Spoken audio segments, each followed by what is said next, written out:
Hello students, पिछले class में हम लोग स्टडी किए थे रिप्रेजेंटेशन ऑफ मैट्रिक्स।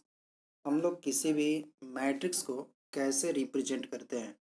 तो रिप्रेजेंटेशन में आपको बताए थे इस तरह का आपका कुछ कि मैट्रिक्स जब भी हमको कंस्ट्रक्ट करना होगा कितना भी ऑर्डर का, तो हम सबसे पहले एक मैट्रिक्स मान लेते हैं और उस मैट्रिक्स को मानने के बाद और तब जाके उसके एलिमेंट को दिए हुए ए आई जे की सहायता से, जो भी एलिमेंट का रिलेशन दिया होता है उसकी सहायता से हम लोग उसका वैल्यू निकालते हैं। हम लोग पिछले क्लास में कुछ एग्जाम्पल भी किए थे, तो चलिए उसके आगे बढ़ते हैं हम लोग और आज स्टार्ट करते हैं कंपैरेबल मैट्रिक्स और इसके बाद आएगा आपको इक्वालिटी ऑफ मैट्रिसेस। तो कंपैरेबल मैट्रिक्स क्या होता है? कंपैरेबल मैट्रिक्स में हम लोग सबसे पहले देखते हैं इसमें इसका डिफिनीशन। तो कंपैरेबल मैट्रिक्स क्या होता है? तो two matrices A and B are said to be comparable matrix if they have same order. ये बहुत इंपॉर्टेंट पॉइंट है, इसको आप याद रखेंगे। दे हैव सेम ऑर्डर, इसका मतलब कि दो मैट्रिक्स अगर हमारे पास ए है और दूसरा मैट्रिक्स बी है, तो दोनों मैट्रिक्स आपस में कंपैरेबल कब कहलाएंगे? जब दोनों का ऑर्डर सेम होगा। दोनों का ऑर्डर सेम होने का मतलब कि अगर ए जो है 2/2 ऑर्डर का है तो बी भी 2/2 ऑर्डर का ही होना चाहिए। अगर ए जो है ए अगर 3/2 ऑर्डर का है, ये जो मैट्रिक्स है अगर आपको दे दिया कि ए एक मैट्रिक्स है जो 3/2 ऑर्डर का है, 3/2 ऑर्डर का, तो बी भी मैट्रिक्स कितने ऑर्डर का होना चाहिए? 3/2 ऑर्डर का होना चाहिए। तो इसका मतलब कि दो मैट्रिक्स आपस में कंपैरेबल मैट्रिक्स कब कहलाएंगे? जब दोनों का ऑर्डर क्या होना चाहिए? सेम होना चाहिए। क्लियर हो गया? जैसे मैं आपको कुछ एग्जांपल्स यहाँ पे दिखाते हैं। देखिए यहाँ पे कुछ एग्जांपल्स हैं हमारे पास। जैसे ए एक मैट्रिक्स है जिसमें एलिमेंट है 1 2 3 इसमें 2 रोज है, 1 2 3 कॉलम है। इसका मतलब कि ये जो मैट्रिक्स है वो 2/3 ऑर्डर का है। अब देखिए बी एक मैट्रिक्स है जिसका एलिमेंट 3 5 6 7 8 9 है। इसमें भी 2 रोज और 3 कॉलम है। इसका मतलब कि इसका भी ऑर्डर कितना होगा? 2/3 होगा, क्योंकि आपको पीछे बताए थे कि जब भी हम किसी मैट्रिक्स का ऑर्डर लिखते हैं तो सबसे पहले उसके नंबर ऑफ रोज और फिर क्रॉस का साइन देते हैं और नंबर ऑफ कॉलम लिखते हैं। ठीक है, तो इसका मतलब कि ये जो भी मैट्रिक्स है दोनों ए और बी दोनों का ऑर्डर क्या है? सेम है। तो अगर दोनों मैट्रिक्स का ऑर्डर सेम है इसका मतलब कि ए और बी आपस में कैसा मैट्रिक्स कहलाएगा? कंपैरेबल मैट्रिक्स कहलाएगा। अगर इसका ऑर्डर सेम नहीं होता, जैसे मान लीजिए कि ये होता, पहला जो मैट्रिक्स है वो 3/4 ऑर्डर का होता और दूसरा बी मैट्रिक्स जो है 2/2 ऑर्डर का होता है, तो इसका मतलब कि दोनों का ऑर्डर आपस में क्या है? सेम नहीं है, इसलिए इसको हम लोग कंपैरेबल मैट्रिक्स नहीं बोलेंगे। ठीक है, तो कंपैरेबल मैट्रिक्स होने के लिए दोनों मैट्रिक्स का ऑर्डर आपस में क्या होना चाहिए? सेम होना चाहिए। चलिए नेक्स्ट, कंपैरेबल मैट्रिक्स के बाद अब अगला टॉपिक आता है equality of matrices. Equality of matrices में हम लोग देखेंगे, हम लोग इसमें पढ़ते हैं कि दो मैट्रिक्स आपस में इक्वल कब होते हैं।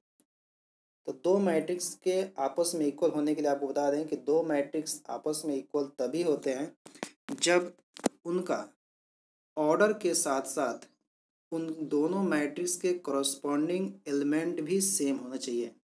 इसका मतलब कि इक्वल मैट्रिक्स होने के लिए दो मैट्रिक्स आपस में इक्वल तब कहलाएंगे जब दोनों मैट्रिक्स का ऑर्डर सेम हो और साथ ही साथ उनका कॉरस्पॉन्डिंग एलिमेंट सेम हो, तब जाके हम लोग बोलेंगे कि दोनों मैट्रिक्स ए और बी आपस में क्या है?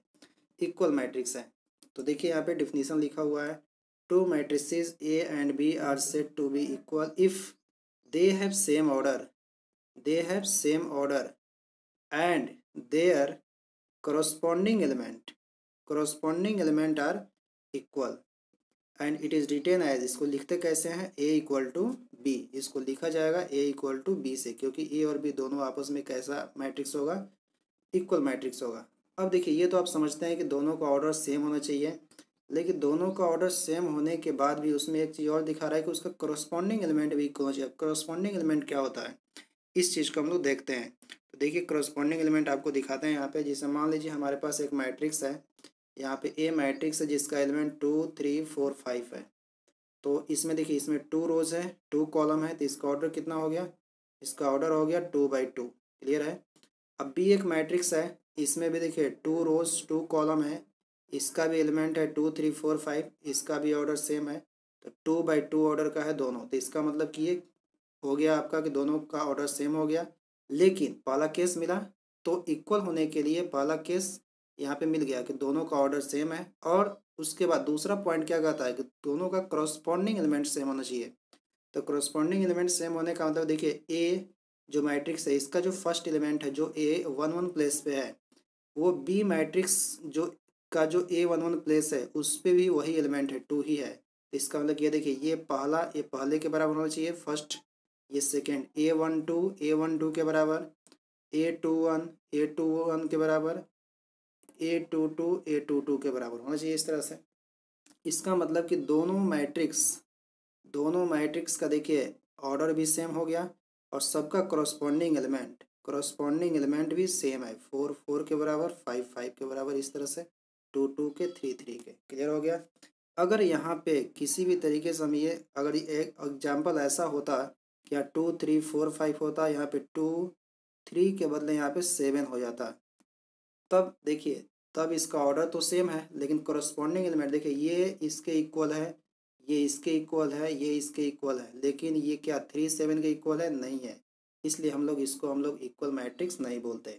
तो इक्वल मैट्रिक्स होने के लिए ऑर्डर भी सेम होना चाहिए और साथ ही साथ करस्पॉन्डिंग एलिमेंट भी सेम होना चाहिए। तो इसका मतलब कि दोनों से हम देखा जाए, दोनों में कंक्लूजन क्या निकला कि कंपेरेबल मैट्रिक्स सिर्फ ऑर्डर से मतलब है, उसमें हमको ऑर्डर एलिमेंट क्या उससे कोई मतलब नहीं है। ऑर्डर सेम होगा तो कंपेरेबल बोलेंगे, लेकिन इक्वल मैट्रिक्स होने के लिए ऑर्डर के साथ साथ उसका करस्पॉन्डिंग एलिमेंट भी सेम होना चाहिए। इसका मतलब कि यहाँ से हम लोग कंक्लूजन क्या निकलता है कि जितने भी all equal matrix are comparable but all comparable matrix need not be equal. यानी सभी जो इक्वल मैट्रिक्स जो है कंपेरेबल होते हैं, लेकिन सभी कंपेरेबल मैट्रिक्स इक्वल नहीं हो सकते। ठीक है, ये चीज़ याद रखेंगे जो नोट्स में आपको दिया हुआ है। अब देखिए कुछ इस पे एग्जाम्पल, आपको बोर्ड एग्जाम में कैसे क्वेश्चन आते हैं उसको दिखाते हैं आपको। तो देखिए यहाँ पे एक एग्जाम्पल हम लेते हैं। तो एग्जाम्पल है कि find the value of X and Y. किसका वैल्यू निकालना है आपको, एक्स एंड वाई का निकालना है। जिसमें आपको दिया है कि दो मैट्रिक्स है x+2, फर्स्ट मैट्रिक्स है x+2 3 7 2 - y = 5 3 7 9। तो कह रहा है कि एक्स और वाई निकालिए। तो एक्स और वाई निकालने के लिए हम देखेंगे पहले मैट्रिक्स क्या दिया हुआ है। ये पहला मैट्रिक्स है, ये दूसरा है, ये फर्स्ट और ये सेकंड। तो 2 मैट्रिक्स आपस में किस साइन के साथ हैं, इक्वल साइन के साथ। इसका मतलब कि दोनों मैट्रिक्स फर्स्ट और second both matrix are equal.